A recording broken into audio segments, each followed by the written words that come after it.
there's been a focus or more focus towards community programs, which I think, while important, they should only complement what the real work of the prosecuting attorney should be. The real work should be criminal prosecution, going to court and prosecuting offenders who do crimes. And there's three reasons I believe that. If you look at the county charter, really the only mandatory function of the office is to investigate and prosecute criminals, or prosecute those who commit crimes. That's the only mandated function of the office under the county charter. Second of all, community programs. Which is, stated in a lot of forums and in this ads that these community programs lead to reduced recidivism in juvenile offenders, reduced crime rates, those types of things. But when you really look at what the office does with respect to community programs, the office does not provide direct services. Like BIJAC, the Big Island Juvenile Intake and Assessment Center. The Office of the Prosecuting Attorney does not provide any direct services towards that. The office is a flow-through, basically a middle person, where the funding comes in from one source and the office flows the money out towards service providers. The office itself does not provide services. Mitch has said that, well, recidivism has gone down 90%. So he's thrown out that percentage, 50%. But when you look at what BIJAC is, they don't deal with all juvenile offenders. They only deal with status offenders and low-level offenders. Not all juveniles go through BIJAC. So I think, when you look at those percentages, they're skewed. And that's just an example that, community programs, yes, they should complement what the work of the office is, but they should not take over what the main focus should be. The third reason I think we need to focus on criminal prosecution is, despite all these programs, reduce recidivism, less crime, we still have a lot of crime out here, especially in Puna. I think, if you look at burglaries, we still have a ton of burglaries, thefts. There were 13 murders in Puna from May 2015 to May 2016. Highest of any district on this island. So we still have a lot of crime. And what the office really needs to do is focus on criminal prosecution. And that's really what I want to do. My priorities, if I get going in, is really to evaluate where the office is in terms of, what's the quality of the attorneys there, what's the quality of the staff. I've been out of that office for 3 years, so I'm really not sure. I hear a lot of things, from the courts, from people within the office, but really I have to go in there and objectively evaluate where the office is in terms of being able to provide services to the community in terms of criminal prosecution. Secondly, based on that evaluation, I think we need to implement, programs or training to, raise the level of the office. And that's my main two priorities going in. Just focus on criminal prosecution and, raising the level of the quality of the work that comes out of that office. Mitch is a nice guy. I won't deny that. But when you look at where the office should be going and what it should be doing, there's really a big disparity between the two of us. We both took different paths within the office. Mitch started off in prosecution, going to court and stuff, but he diverted to community prosecution, and that's important because, the community needs those kind of programs and needs those kind of assistance. Me, I took a different path. I spent my whole time going to court. I started in district court, started in traffic, misdemeanor trials in front of a judge, graduated to doing trials in front of a jury, graduated to doing felony trials, started at C's, then gradually, higher level crimes, up until the highest crime, which is murder. So I took a different path. That's not to say one is better than the other, but I think when you look at really what you want the office to be doing and what it's mandated to do, you really need a leader that knows how to prosecute cases, knows how to develop attorneys that can prosecute cases. I was a regular prosecutor, just a line deputy for maybe 4 or 5 years, and then I became a supervisor. Jane Amy supervisor of the felony trial unit. So, I supervised probably since the mid-90s other attorneys. So I helped develop those attorneys into becoming effective trial attorneys. And I think that's what's needed in the office now, someone who can do that. That's basically the difference between the two. He took the community prosecution path, which is fine. I took the standard, go to court type of path. And I think that's really what the office needs to focus on, and I think that's what I'll focus on should I be elected. Aloha. So 4 years ago, you elected me as your prosecutor. And we looked at doing a couple of different things. We looked at being smarter, not necessarily just tougher. But I want to talk a little bit about this community for a second, because 12 years ago, I worked on a program called Weed and Seed. Weed and Seed embodied that smarter, not necessarily tougher. We're tough when we need to be tough. So we came out here, we weeded out the criminal element with law enforcement, and we seeded in positive social change with the community partnerships. The community partnerships were the ones that really gave us the best bang for our buck. My view of what the prosecutor's office is supposed to be doing is making our community safer. If you look at Pahoa 12 years ago, compared to what it is now, it's a whole different place. When we did our weed and seed prosecutions, we took people out put them in jail. So there is that tougher stuff. We kicked some people out of town. I see Joyce Felina over there. Joyce told me that these buildings across from the cash and carry, they need to come down because there's drug dealing activity going over there, and we actually did take down a couple of those buildings with the help of the community, with the help of the jails, and we really made a big difference. In 1 year, there was about 14 different buildings on this main street after we took down those buildings that went through some kind of renovation, restoration, or demolition. After that happened, we worked with the schools, we worked with the communities. We have now Malama Market. I'm really proud to say in Pahoa here, you now have a Rotary. Unbelievable. There's been a lot of great things that have happened because of that. Some of the things we also said we were going to do is we're going to look at some of the cold cases. We did look at a lot of those cold cases. Those cold cases I know Mr. Kagami is not unfamiliar with. He had some of those cases. Part of being not just tougher means that you have to focus on things. We focused on these cold cases. We have some convictions. Some of those convictions, some of those people are now sitting in prison for the next 20 years. I think that's important. But then we also looked at the other things. Like Mike is saying, we looked at juvenile justice. Yes, we got funding strategically. We looked at how do we reduce those crimes. We looked at what we're going to do with these kids. One of the things that we looked at was what's going on at the Hawaii Youth Correctional Facility. The kids' prison. You want to get tough on kids, send them to prison? Okay, you send them over to HYCF. We know that 75% of those kids are coming out and they're going to enter the criminal justice system as adults. That means that we have a 25% success rate there. That's not a great rate of success. By focusing on different juvenile justice programs, not just BIJAC, but BIJAC has a 94% success rate. That is pretty significant. 6% recidivism versus 75. If your only tool is a hammer, all your problems are nails. You need to look at all of the things that go on. And yes, as Mike said, I did start off as a line prosecutor. I know how to prosecute. I actually prosecuted several jury trials.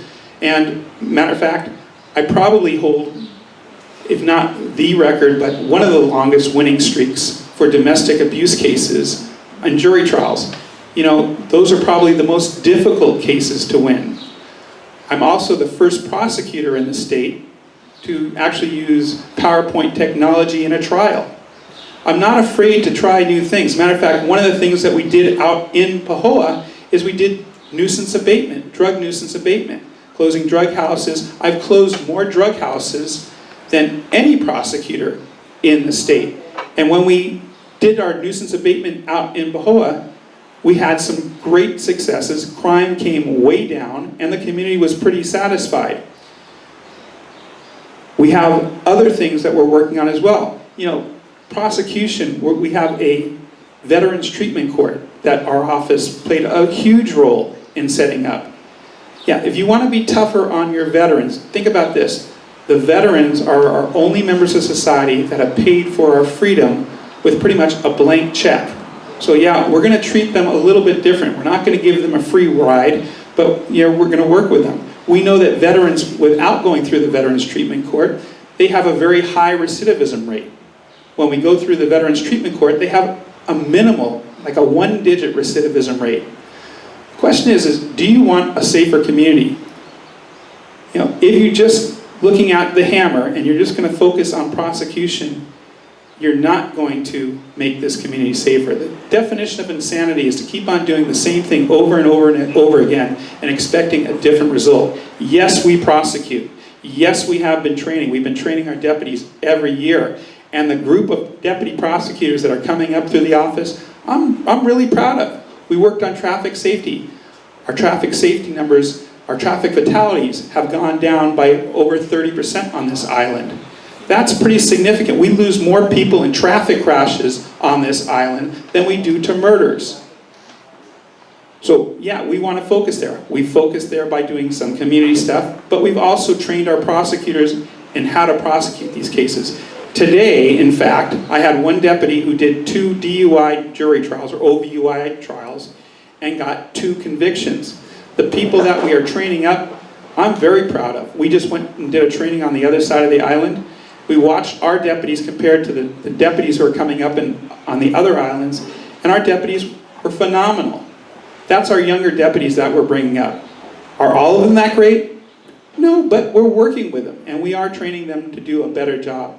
So I humbly ask for your vote, and I'm interested in hearing what these questions are. Thank you. Thank you both. If you don't watch it, you're going to end up answering all my questions before I ask them.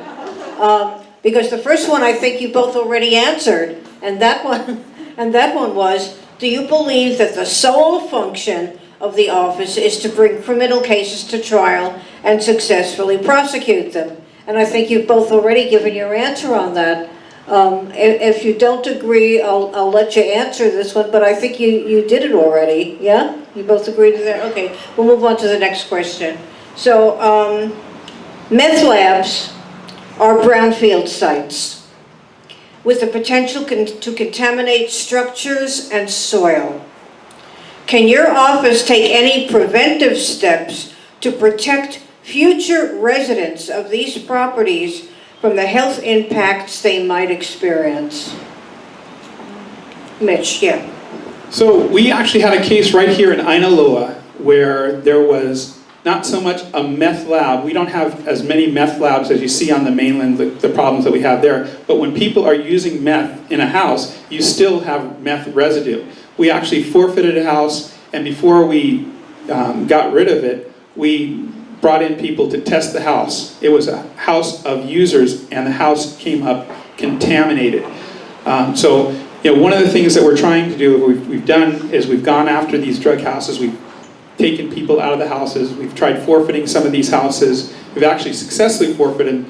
But really, what's happening here is you have a system that you depend on law enforcement to deal with drug dealers and drug users. You know, we are at the back of the line, not in the front of the line. So we're working with other agencies to do things. And one of the things I'm proud to say is this next month we've just received a SAMHSA grant to help work with drug treatment programs to make sure that we're going to have, you know, a better way of dealing with these people. Because if you expect us to solve this problem through prosecution, we're never going to get this solved. We'll put people away, they're going to come out, and even more so now. The legislature just passed a bill that got pretty much rid of meth trafficking, the big crime against the meth dealers. We still have some other ways of dealing with it. You can still have some meth trafficking if they're making a lab there, but a lot of our mandatory terms of imprisonment have gone by the wayside because of the new law. Well, in addition to forfeiture laws, we can also look at nuisance abatement law, which Mitch has mentioned before, to somehow evict these people who are operating meth labs. But the biggest thing I think is to engage the community. They're the ears and eyes on the ground. They're the ones that can let us know where these types of things are occurring in the community, and we can work with law enforcement and other agencies to identify these meth labs and get rid of them. With respect to cleaning them up, we do have to engage the expertise of probably the federal authorities, EPA, and things like that. But that's something we can do collaboratively with these agencies to help clean up these types of environments. Thank you. Okay. Mike, you'll start with the answer to the next question. No weed and seed site has been selected on Hawaii Island since Pahoa was in 2003. The prosecutor's office was very involved for 5 years in the weed and seed program.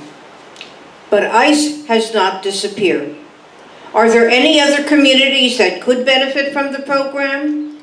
If so, will you reach out to them and help them apply to the Department of Justice? Well, the issue, I think, is identifying those communities that are subject to weed and seed program.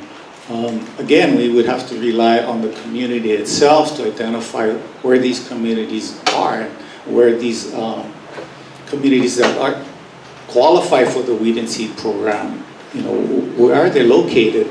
We are a big community, big island community, so the pockets of residents are fairly widespread, but I think we need to engage the community to identify where these pockets of problems are so that we can, qualify for the weed and seed program. But yeah, if we can find a community that qualifies for weed and seed, we'll engage the federal government and help the community along to bring that program to their community. Having been intimately involved in this process, I actually have some bad news. And part of that bad news is that the federal government is no longer funding weed and seed sites, and that's part of the issue. There used to be the COPS office in the DOJ. Well, there still is the COPS office, and they used to focus on problem solving, policing, problem solving, prosecution, and they've really decreased that. And, you're seeing on the mainland a lot of big problems because the police and prosecutors haven't been engaged with the community. On this island, we've been very engaged with the communities. We've been working on not only drug houses and drug areas, and we've been working with squatting issues and other things. And I used to be the community-oriented prosecutor, and now I have a couple of people who are working with different communities, and we're seeing results. We're getting rid of the drug dealers, whether it be through putting them in prison, doing a nuisance abatement eviction, or forfeitures we've even worked on. So we have been working on that. If there is another program, of course, we would be working with them, and we continue to work with our communities and find funding for those kinds of initiatives.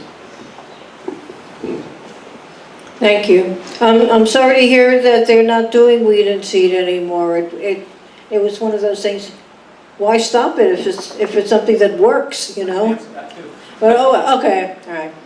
One of the strategies of the weed and seed program is based on the broken window syndrome and recognizes that communities that demonstrate pride and revitalize their surroundings, such as eliminating litter and graffiti and involving groups in planting and beautification projects, are more successful in fighting crime. Are you willing to reduce criminal activity by encouraging beautification projects? And if so, how would you do it? So let's go. It's you. So Absolutely, we have, and I just saw Sarah Williams walk in. I don't know if she's still here with the Bahia Museum. I know that there's monies that we have taken through our office to actually do beautification programs here in Puna. We've actually used some of our forfeiture funds for some of those programs. And yes, the way the Broken Windows works is if you keep your community clean, safe, then you're going to reduce the likelihood of those things happening. That's why we've been reaching out to the communities. I tell people all the time when I do community talks, the best policing agency in the nation are communities that care. And when communities take care of their neighborhood, crime goes down. And if you look at the stats for a lot of the property crimes, you saw John Burnett wrote a story earlier this year, property crimes and car thefts have been coming down, and other crimes like that have been coming down because the communities are working together. Whenever you engage a community, I think you're going to look at a community that works on reducing crime. So anything that engages a community, I think, is helpful towards that. Beautification project, fine. You know, you give alternatives to these people to do something else with their time. I think it helps with these at-risk people or youth, and when they have something else to do, something useful, then they won't commit crime. So I think anything that we can do to engage people in alternatives, that's fine.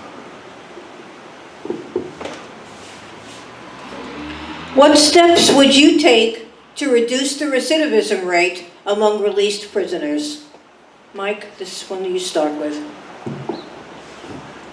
Well, within the criminal justice system, all we can do is offer them hope, offer them programs. They got to be the ones that take it. You know, we as prosecutors cannot make them do things they don't want to do. All we can do is offer them the hope, offer them programs so that they don't recidivate. That's all we can do as a prosecutor's office. That's our mandate. We prosecute criminals. We don't directly work with them. We give them the chance, but if they don't take that chance, then yeah, I'm there to put them back in prison. Because that's the only alternative.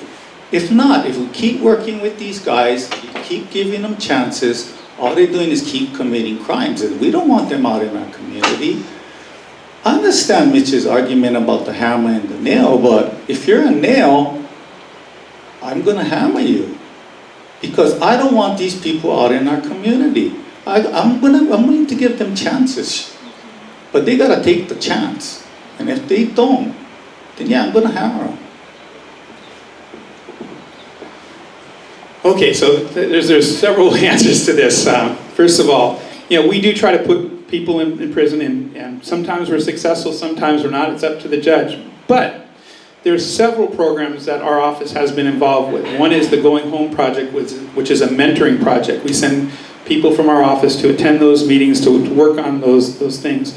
We have a restorative justice program that the office has just started. We got a big grant from VOCA, which is the Victims of Crime Act. I think it's like $900,000. One of the pieces of that puzzle is restorative justice, which is restoring the victim, restoring the community, and restoring the offender.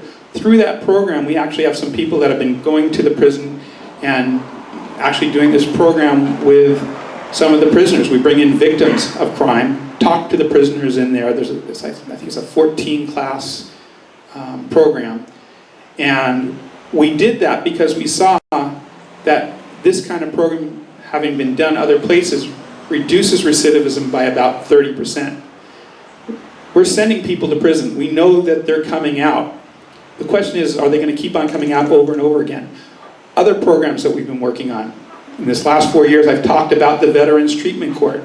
We know that veterans who don't go through a Veterans Treatment Court, they have high recidivism rates. We know that the veterans who go through the Veterans Treatment Court have very low recidivism rates. Why is that? They're coming out of the military, they have a lot of structure, they have no structure. We're putting structure back in their life. Now that's the courts that are doing it, but we're also a part of the team. We also have drug courts. Our drug court is a high-risk offender.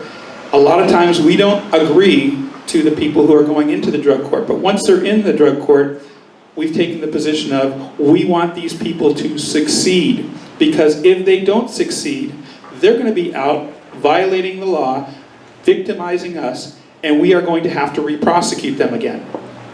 So there's a lot of things that you can do, a lot of things that we are doing, and I think it's showing that we're reducing that recidivism rate. Especially, this final one is with the juveniles. The better job we can do of keeping the juveniles out of the criminal justice system, the better we're going to have, better future we're going to have, because these guys are going to become criminals in the future. So if we can keep them out of the criminal justice system as juveniles, then we can keep them out of the criminal justice system as adults. And that means that you're less likely to be victimized.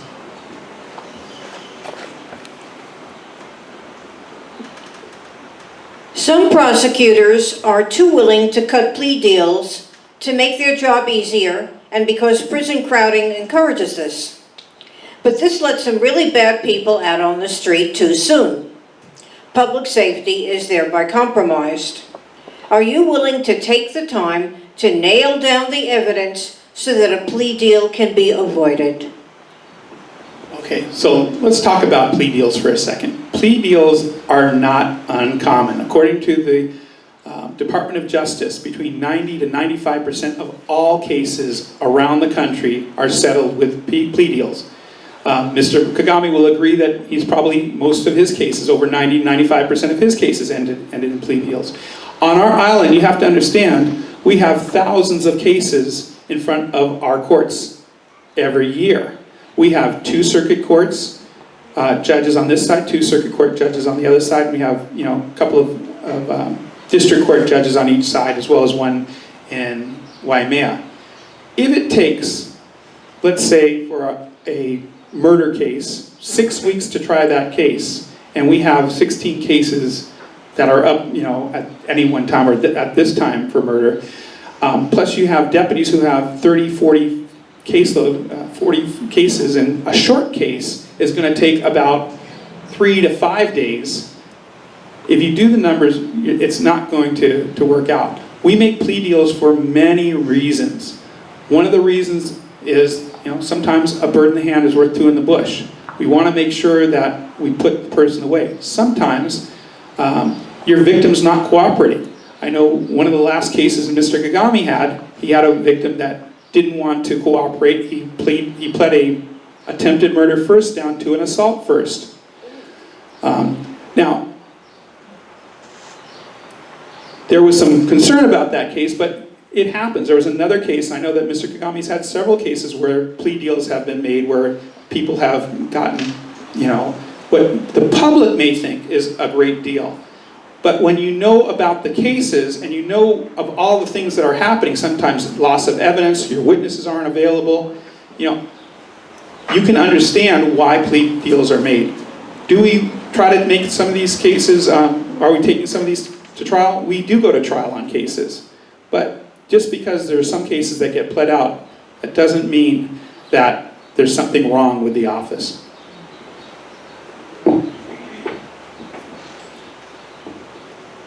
Plea deals are necessary. That's a fact of life in being a prosecutor.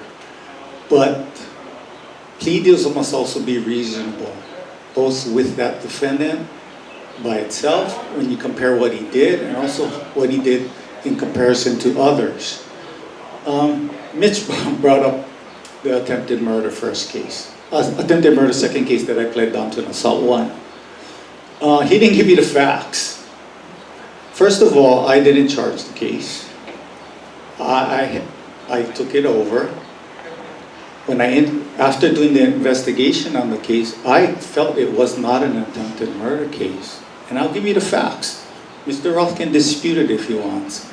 If there's a dispute, we'll get the records. It's not public record, but I'll tell you the facts. The suspect was in a relationship with the victim, boyfriend, girlfriend. He was drunk at the time.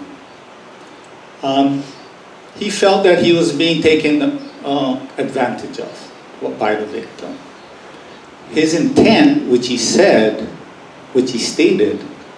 I want to cripple her. Now, we don't necessarily believe defendants, but this is what happened. He took a gun over to her house, and at point blank range, he shot her in the legs. Did not shoot her in the head, did not shoot her in the chest, shot her in the legs. Okay? Second, finally, he called 911 after he did that. That in my mind shows that he did not intend to kill her. He intended to cripple her, which is an assault 1, but that's not attempted murder. And Mitch approved that deal. I did not make the deal by myself. He approved it. Now, Mitch has brought up several cold cases in which he's done the same thing. But I want to give you the facts of those cases. The cold cases he says that have been convicted are Gamsky and Desjardins. He charged both of them with killing the wife. He pled both to manslaughter, 20 years in prison. He calls that justice. Is that justice? Hawaii law says if you kill someone else, justice is life in prison, not 20 years. Now, I'm not done. You have something, Rick? How many cases have you done in your career where someone has shot somebody in the leg, severed a femoral artery, and bled to death? So now you're taking the position that if somebody puts 4 bullets in her leg, that's not attempted murder. Come on, Mike, let's talk about the issues and just forget about that case. Okay, because you can't defend that case. I did not bring up that case. And just because he shot her in the leg doesn't mean he intended to kill her. Good luck with that. Torture's almost worse. Good luck with that. Let's talk about the cold cases, like Mitch pled down to manslaughter. Cold cases is another question later on. Okay. Many criminals are sentenced, but never receive any counseling. Would your office insist that a condition of counseling, whether psychiatric or social, be included in the terms of the sentence? I mean, would you ask the judge to include in sentencing, to include counseling as part of the sentence? Sure, if it's appropriate. And that has happened in the past, where if a suspect or defendant, after being found guilty, counseling is appropriate for him, yeah, of course we'll order counseling. I think that's appropriate, and we'll seek it whenever it's appropriate. Yeah. So for the counseling question, I don't know what they're doing at the prison, but I know that there are programs, and some of those programs do deal with counseling. It may be something that we need to do a little bit better, but it probably is not the prosecutor's role in that. Okay, cold cases now, all right, now. When cold cases are reinvestigated and prosecution follows, it sends a message to criminals that they may think they're out of the woods, but they're not, because it can come back to haunt them, right? Will you put a priority on cold cases as prosecutor? So I actually have put a priority on cold cases as prosecutor. We have done some of these cold cases, and I know that I may not get a chance to answer this, and I see where Mr. Kagami is going, so I have to say that the cases that he's mentioning, Desjardins and Gamsky, Mr. Kagami had both of those cases, and he did not charge either of those cases. He also had a couple of other cold cases that we are working on. Those sat with him for many years. I don't want to get nasty, but we looked at those cases. We saw that there was, triable cases here. And yes, sometimes when you're looking at a murder case, you look at, what you have and how much of a sure thing it is. Sometimes it's a pretty sure thing. With cold cases, especially cases that sit around, the longer they sit around, the harder they are to prove. And sometimes you do want to play a bird in the hand is worth 2 in the bush. Because Families want to have closure. Before we pled either of those cases, we talked to the family members. We discussed it with them. We huddled up. We let them know what we're facing. We let them in on that decision. We talked to the police. Let them in on that decision. We didn't make a decision in a box. We make decisions discussing what we have, what we can prove. And sometimes there's cases that things just happen. Witnesses, are no longer around, no longer available. We have a case that, we lost a couple of witnesses. Made it very difficult from the time we charged to the time that we're going to trial. You have to take everything into consideration.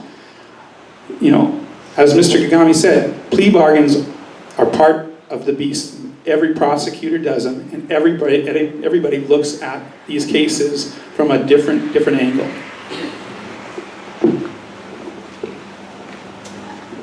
Yes, I did review Gamsky and DeJournay, but I reviewed them with the thought that I'm going to charge him with murder and I'm going to convict him of murder. I did not review those cases with the thought of charging him with murder and pleading him to manslaughter. There's a big difference when you review when you have that type of review. Now, the facts of those two cases are pretty clear, according to Mitch. Husbands killed their wives. Again, the bird in the hand is worth two in the bush, really? 20 years? That's not fair. That's not justice. Part of justice is fairness.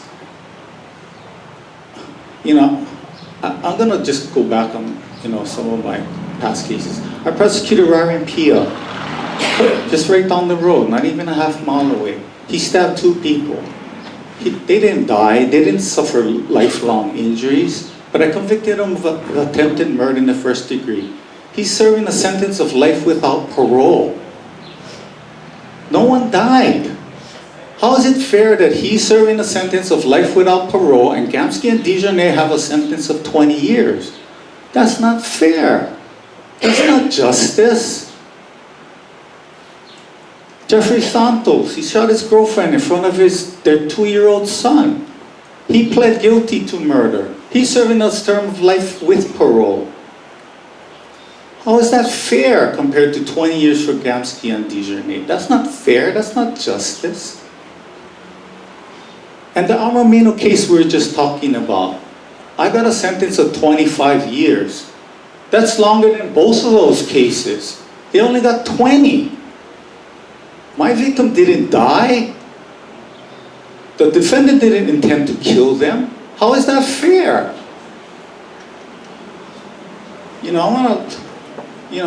Some of you may remember Ireland. How many of you guys remember Ireland? What happened here? If Mitch had prosecuted that case the same way as Gamsky and DeJournay, the chances are that those 3 guys would be out in our community right now, because they would have got 20 years.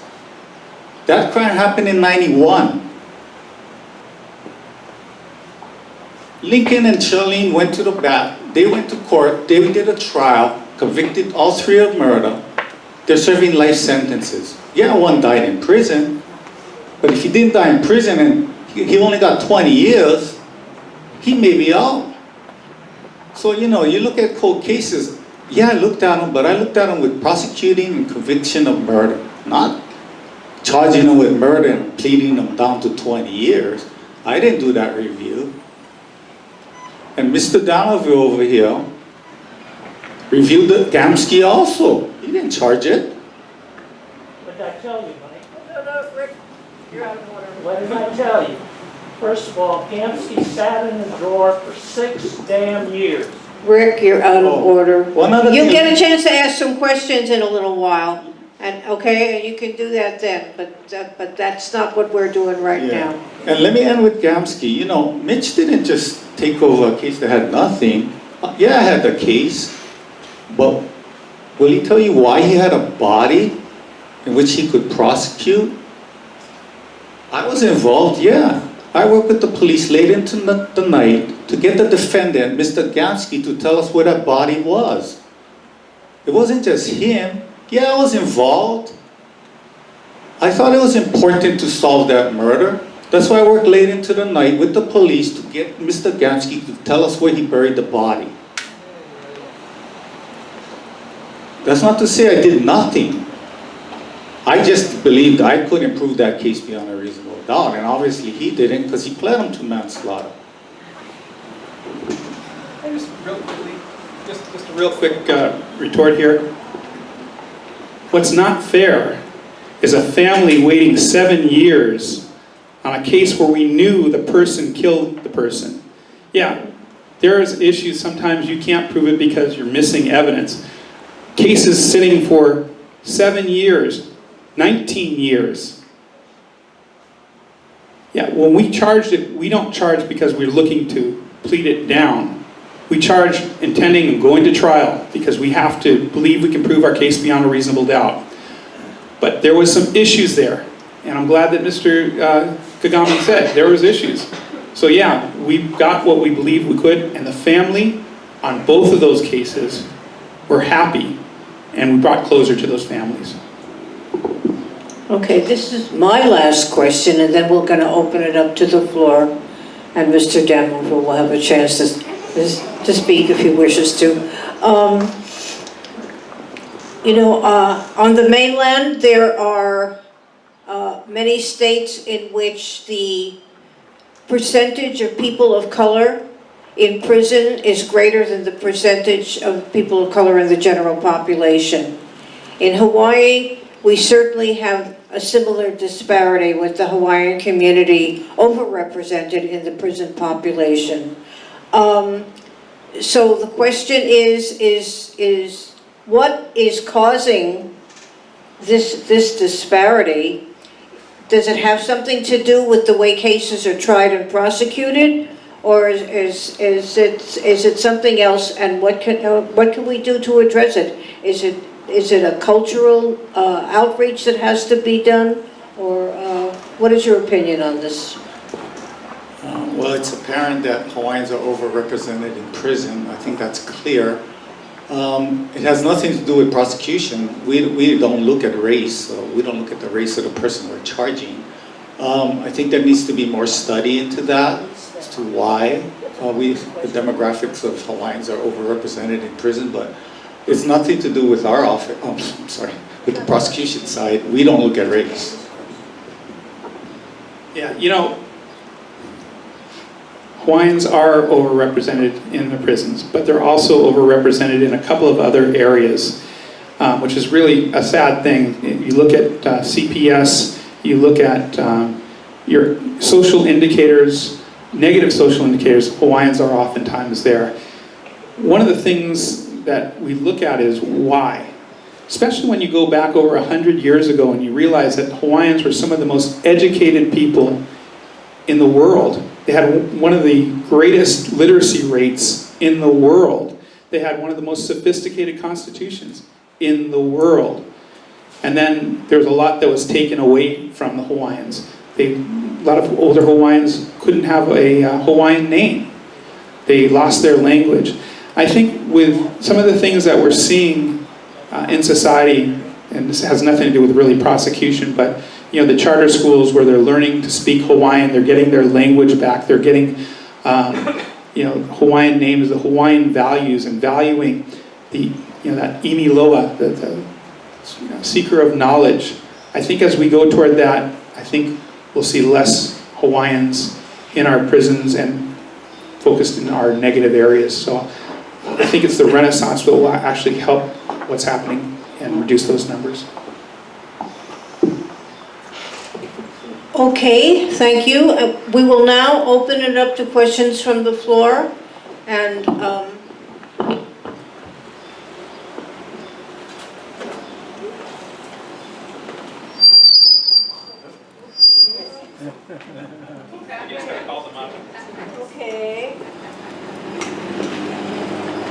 If you want us to ask a question, come up here and I'll give you the mic.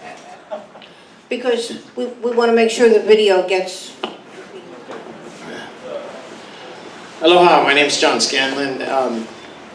Lived in Paradise Park for a long time, and lately you know, not a lot of us, well, a lot of us are veterans, a lot of us living on fixed incomes, and so we have to fix our own cars. We cannot go buy new cars to pass all the safety checks, and we have to work on them ourselves. We have to teach our keiki how to do that too, because they're not going to be able to afford to go out and do that either. So I guess this is kind of dropping down from the whole murder and homicide investigation kind of a thing. This is go back to the regular kind of guy question, you know, and not so sophisticated. But I'm curious just to know, because I've noticed that, you know, in years past, you saw people cruising around, you know, with their motorcycles and their ATVs, and maybe a guy working on his car down the road, go drive by, rev it up a couple times. But everybody kind of knew, you know, what was going on. And aside from the flagrant safety violations, you know, like the super speeding, racing, drunk driving, all those kinds of things, recently, the police have been heavily enforcing the road laws within Paradise Park. And I'm not talking about just, I mean, I understand when somebody's driving recklessly, I understand those kinds of things. But what I'm trying to say is a lot of us old-time residents is there haven't caught up with the times. And we're still out, you know, teaching our kids, okay, well, you can, okay, now that you've done this work, you can drive down the road, and boom, they get a ticket. And they get a big ticket. And they get the car, but you can't even, you don't even know what you have. You have a blown engine, so you put the engine in, you got to test it before you can go get its safety. And in the years past, you know, people would drive on the dirt roads, you know, and due to safe speed under controlled circumstances. And I too am a veteran. I was a helicopter crew chief in the Army, so safety is an utmost thing to me at all times. It's drilled into my soul, combat veteran. So I'm wondering, what if the law is codified within the different establishments like Paradise Park, and if so, is it posted correctly?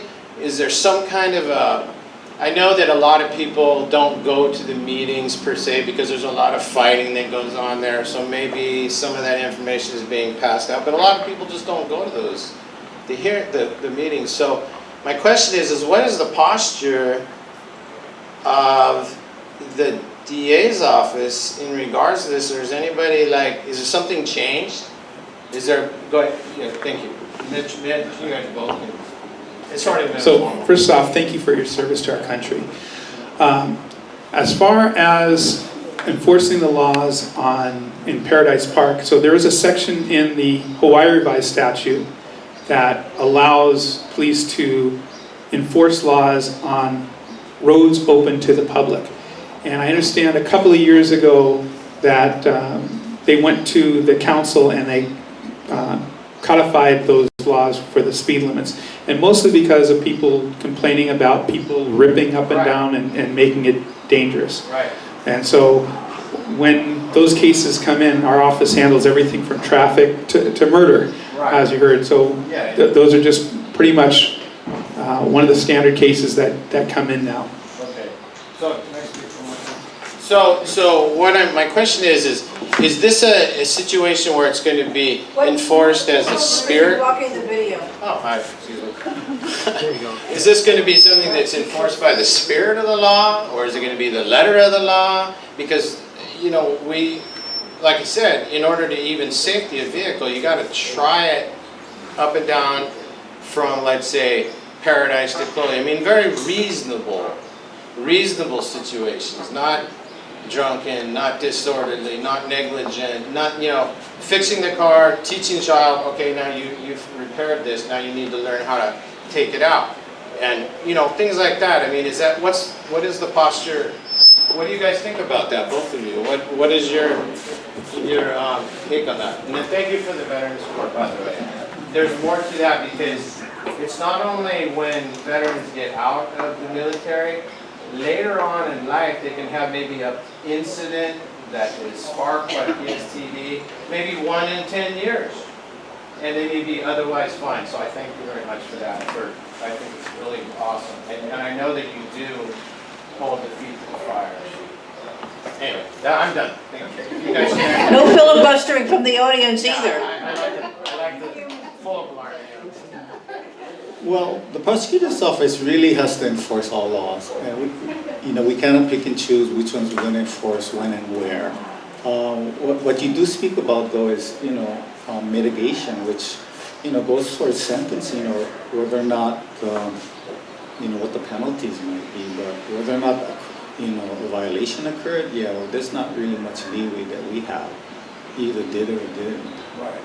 So your posture is that, so the days of past are sort of over now, and those things of testing your own vehicle when you don't have the money to buy a new one and so forth are out, and now we have to be forced to go down and buy a new car.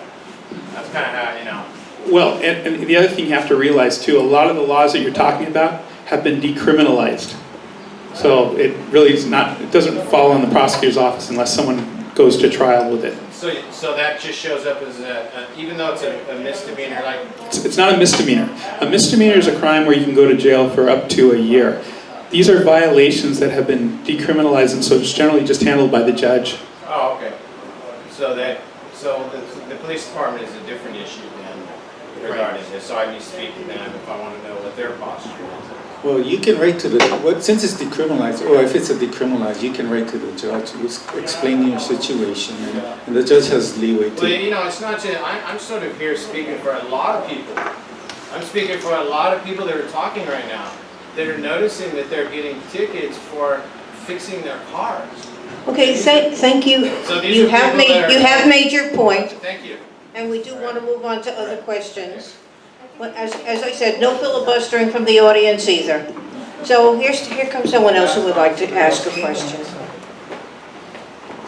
And please, don't block the... Watch the camera, yeah. Got it. Thank you. Good evening. Tanya Ozone. I'm a president of the Zonta Club of Hilo. In the last 4 or 5 years, our organization has gotten a lot of help from the prosecutor's attorney's office in our messaging, which has to do with empowering women. And we look at that through helping with domestic violence programs, championing Denim Day, which is an international awareness of sexual assault against women. So my question is really more towards Mr. Kagami.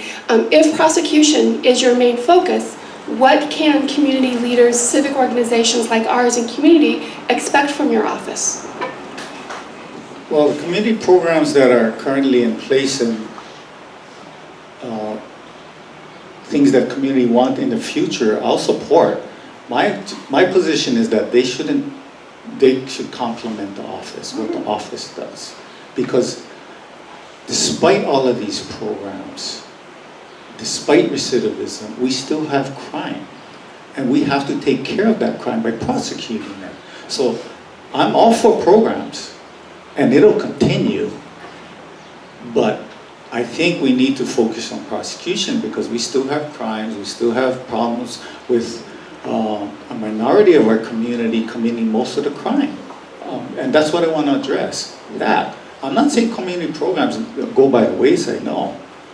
We can increase them, but my position is it has to complement what we do. And I'll just say that what we do with our community programs does complement our prosecution, especially when we're looking at sex assault. Some of the things that we're doing right now, we have a public campaign called Start by Believing. Start by believing your victim. And, because too often women are looked at as, oh, they deserved it.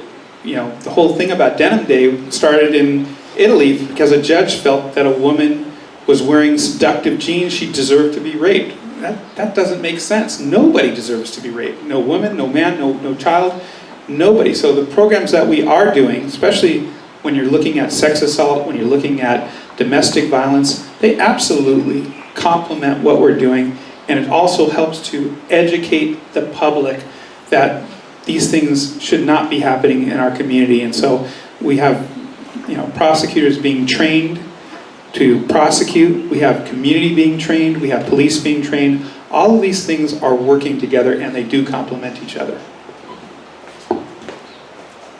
Thank you for that question. Does somebody else have a question? Okay, so the question's really about the mobs around Move down here. here so that the video camera can see you. Turn around. So the Hawaii State Judiciary System doesn't Turn have around, any please. information. No, thank you. And Because the most recent mobbing incident out of hundreds that have happened against me, and I've had to get restraining orders against, I cannot get restraining orders against hundreds of people, was someone hit me in the head with a rock. Police have not investigated, police are doing nothing with it, it's not on Wiki. It was March 10th. What do we do when police don't do anything about these things? What do we do? And I know the mob is really powerful around here. I don't know if they run the police. I know, but when you're up against the mob, what do you do about it?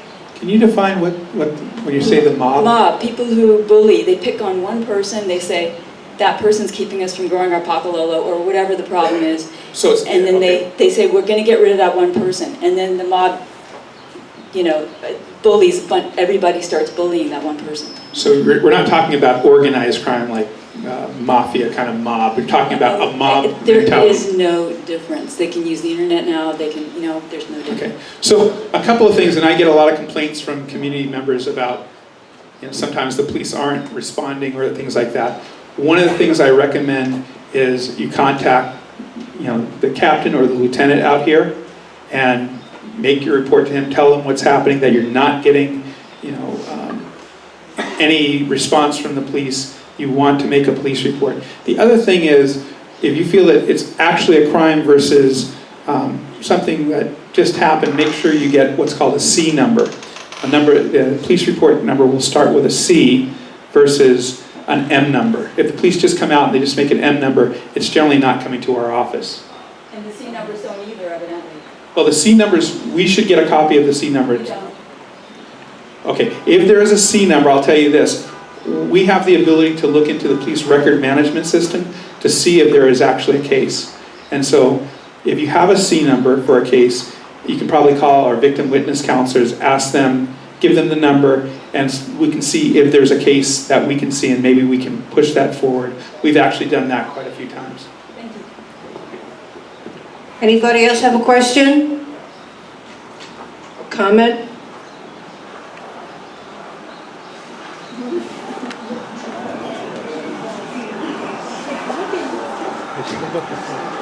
First, I want to talk to the fellow veteran on the traffic situation.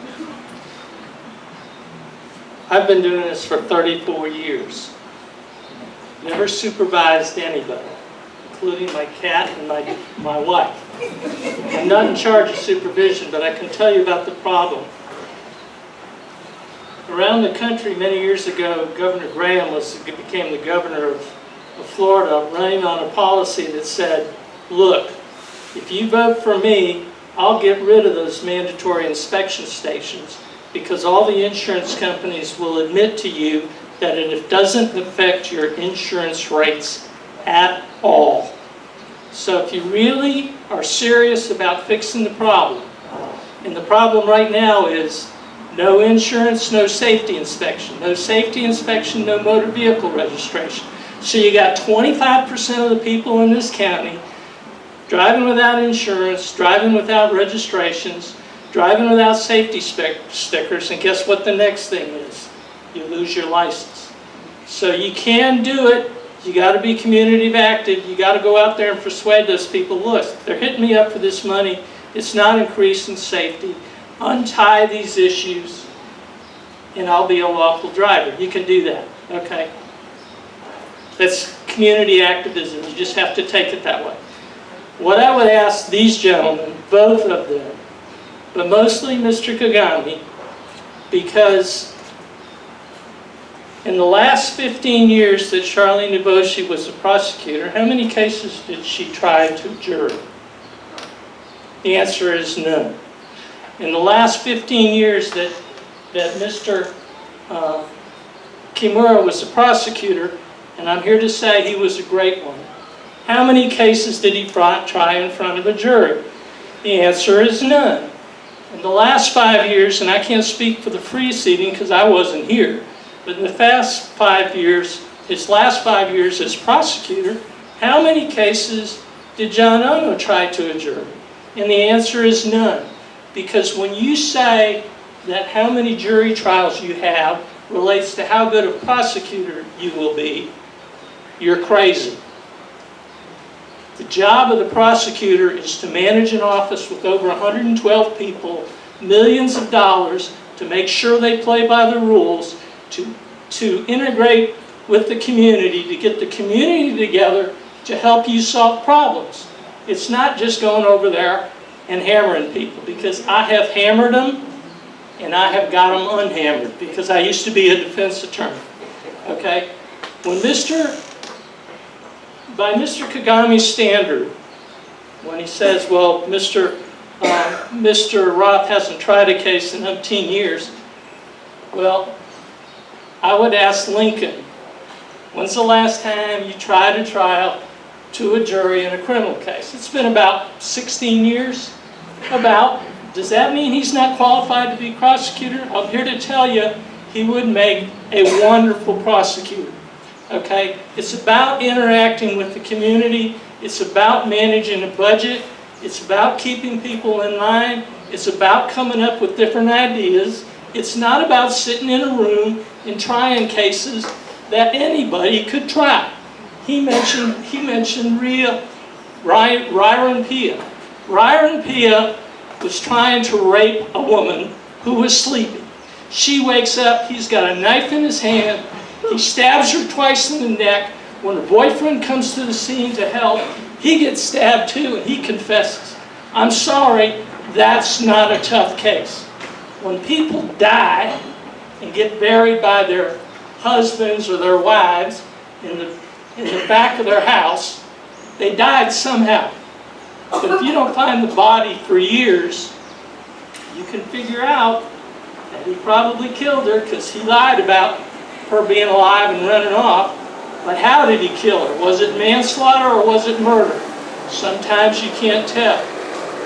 Mr. Kagami wants you to think that he's sitting out there waiting for 6 years for what is a homicide case to become a murder case. Does that make sense to you? Shoot somebody 4 times. Yeah, well, that's where I'm getting to the question. What I want to hear from these people is not this nonsense about how many cases you've tried, because I've tried plenty. What I want to know is, what are you going to do for the future of this county? Not how many cases you've tried. Thank you.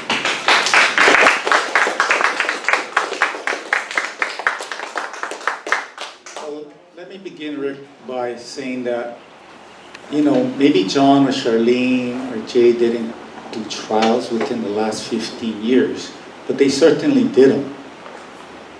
They went through the journey. You had your chance. They went through the journey of doing trials, because you learn things by doing trials.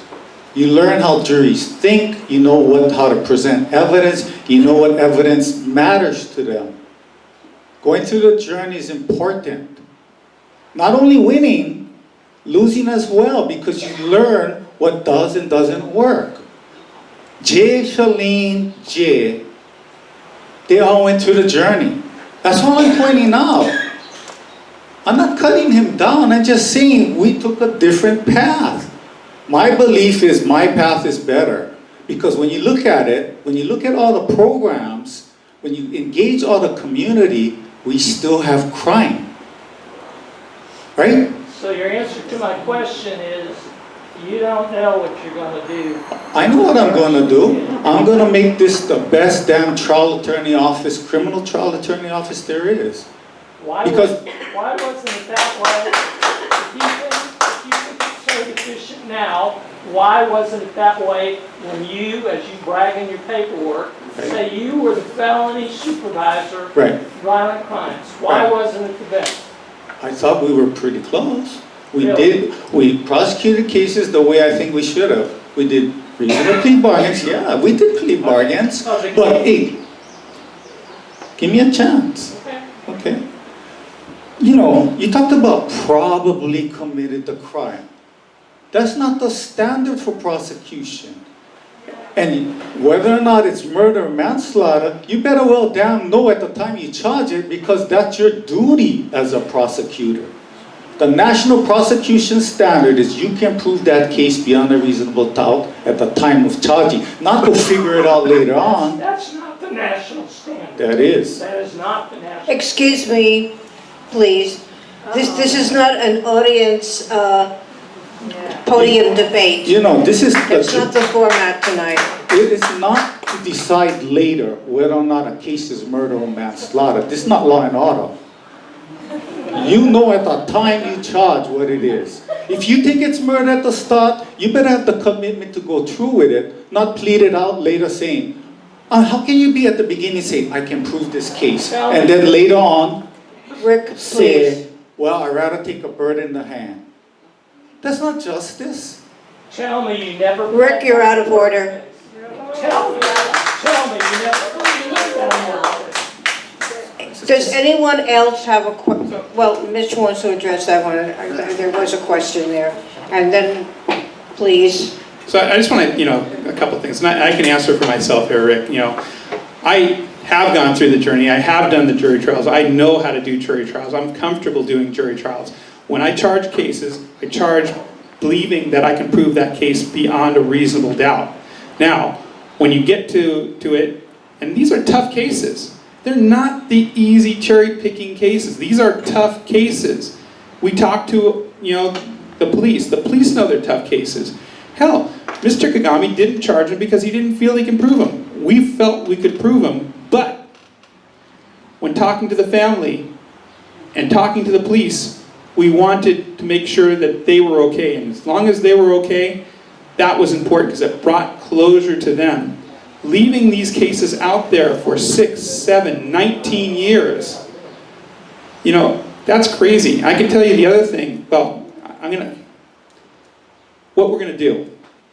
I think that in this last 4 years, I'm very proud of the work that we've done. I'm very proud to continue the work that we've been doing. I'm proud that we've been able to help cut juvenile crime because we know if you cut the juvenile crime, you're gonna cut crime of adults in the future, which makes your community safer and healthier. That is the actions that we're trying to do. We're looking at sex assault, making sure that these victims have justice. There's a lot of cases that we're looking at in sex assault, and a lot of those cases have longer statute of limitations, and we're bringing some of those cases back. When we charge these cases, again, we charge them with the intent of going to trial. However, when we give all the factors to our victims, to the police, and we want to make sure that we have something. I believe it is justice to put people away that need to be put away. I don't believe it's justice to let murderers walk on our streets, knowing that that they committed the crime. I think you got to do everything you can. Thank you. Thank you. At this point, I'm going to ask both candidates to make their closing remarks. And then I have a couple of announcements for you all about the upcoming election. You might want to make those first. Pardon me? You might want to make those first while everybody's still here. The announcements, make your announcements. No, So, I want to thank you for this opportunity to come out and talk to you. Thank Mr. Kagami as well for coming out and stating some positions. Yeah, we do have some different positions. I'm quite proud, like I said, of what we have done as a prosecutor's office. As a deputy prosecutor, I did try cases, like I said. I've done some things that nobody else has done. I started community-oriented prosecution in the state. I've had the most successful community-oriented prosecution program in the state. And yes, there have been other offices that have community prosecution. Both Maui and Honolulu had them. I started the nuisance abatements. We were the first place to do it. We've done it very successfully here. We got rid of a lot of drug dealers from a lot of drug houses. And we did that because I was willing to take chances and figure out how to do things, not just say, well, nobody's done this before. Asset forfeiture. I ran the asset forfeiture program. We had arguably the most successful asset forfeiture program in the state. I'm not afraid of going to court, but going to court is really not the main job of the prosecutor. The main job of the prosecutor is to work with your team. And I've had a great team. I've had over 100 dedicated and hardworking individuals that work in the office who are fighting for justice to keep our community safe and healthy. And I think they've done a great job. It's You know, when I ran against Lincoln, Lincoln talked about the role of the administrator and how important that is. I'm quite proud to say that some of those hardworking individuals, we had both the Employee of the Year and we had the Manager of the Year in the last 3.5 years. I can't think of a single time in history where the prosecutor's office had either one of those. That's because we had really hardworking people and dedicated people. We have dedicated trial attorneys. And you know, I'm proud of not only the ones that we have, the ones that are coming up, I think are doing great. We keep on sending them to training. We get them to as much training as we can, and providing that. Other things that have happened, you know, we talked about the Veterans Treatment Court, but part of having a team is looking at what's happening and how you manage that. When the mayor had his P-card incident, every department in the county got audited. I'm quite proud to say we were exceptional in our practices. Now, that's not something that I'm doing, that's something that the office takes pride in doing. It's a couple of people in our office do great work. We've had several things like that happen. We've brought faith to the county. Ojai County's courthouse dog, working with victims of sex assault and other kinds of crimes, giving them a voice. You know, I'm quite proud of our record, and you should be as well. If you want to find out more about me, go to my website, mitchroth.org, or Facebook, mitchroth1. Most importantly, please vote by August 13th, because this race is over in the primaries. Thank you.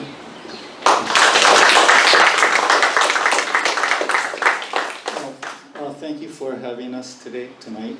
You know, we really do have different points of view. And I urge you to look at the county charter. See what the job of the prosecuting attorney is. I think it will reveal what our true job is, which is to investigate and prosecute crime. You know, me and Mitch can talk all we want. You know, are we telling the truth? I urge you, go out there, go to court, talk to people at court. We'll find out, you'll find out what's really happening there. Are we really prosecuting cases to the best of our ability? Talk to people who work at court, probation officers, judges can't tell you, so you can't ask them. Ask defense attorneys. Who would they want to prosecute if they were victims of crime? They're the people in the know. Me and Mitch can talk all we want. But you guys have the duty to find out. And there's only one way to find out. Go to court and ask.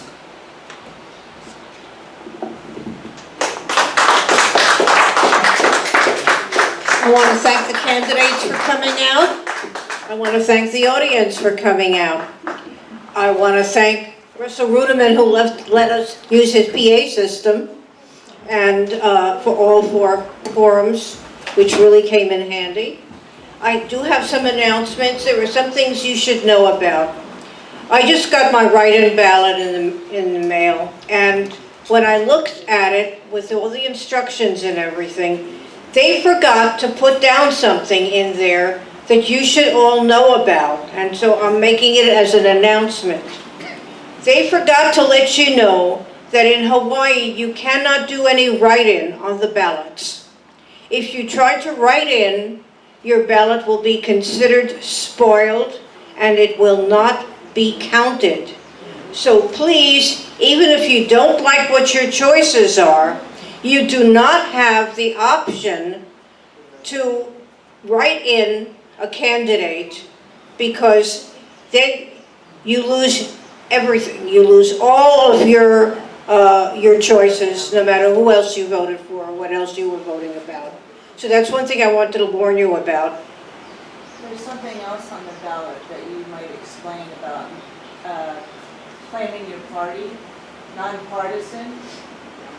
Could you explain that? Okay. There's a bunch of parties listed on the ballot, and you can only vote for candidates in the partisan races. You can, which is one side of the ballot, you can only vote for candidates in one party. You cannot go jumping around from one party to another. That will spoil your ballot. Now, you know, if you make a mistake, you can always take your ballot back and get another ballot. But if you wait till the last minute, you may not have the time to do that. So if you're doing mail-in or walk-in, it's really important to look it over first, to make sure you understand what you're doing before you write anything, before you fill in those little squares.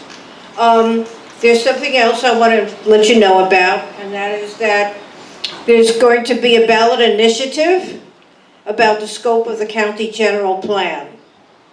And the general plan is renewed, supposedly, supposed to be renewed every 10 years to take care of, you know, like some things have been done so you don't have to do them again, and other things, times change, so you have to update. However, this time, and all our community development plans have to sort of key in with the general plan. Now, one of the things that this ballot initiative is going to do is add health to the factors that should be considered in planning growth. And it specifies that the plan is the long-range policy for the comprehensive physical, economic, environmental, and sociocultural well-being of the county. The current general plan lists health for all of the districts except Puna. Beats me. Beats me. Why? When you consider the size of our population and how we have a federal designation as being medically underserved. But there it is. Our Puna Community Development Plan did put health in there. But we have to make sure that the general plan follows through, because that'll give it, our Puna Community Development Plan, that much more oomph, and it'll enable us to get the services that we need. The third announcement has to do with upcoming forums that you may want to know about. County Council 5, Paleca and Ruggles. That'll be Sunday, July 31st from 4 to 6 p.m. And then County Council District 4, that'll be Bernard, Green, and O'Hara. Green is here tonight. And that will be Sunday, August 7 from 4 to 6 p.m. And that is going to be sponsored by the Unitarian Universalists of Puna, who are on 14th Avenue and HPP. If anybody wants to write that down, I have it up here. I only have one, so you have to come up and just copy it, but I have pieces of paper if you want to copy the information down for yourself. You've been a wonderful audience, and I know it's been a sort of contentious, sort of, that's an understatement. It's been a contentious one, and so I'm glad we had plenty of time for it, and not 13 candidates like the mayoral race. And I want to thank everybody for coming out, and I want to thank everybody who has helped with all of these forums. And don't forget, if you are not doing walk-in, if you are not doing mail-in, if you plan to go to the polls August 13th, do not forget that. It's really important. A lot of the races will be decided in the primary. So thank you very much, and drive safe.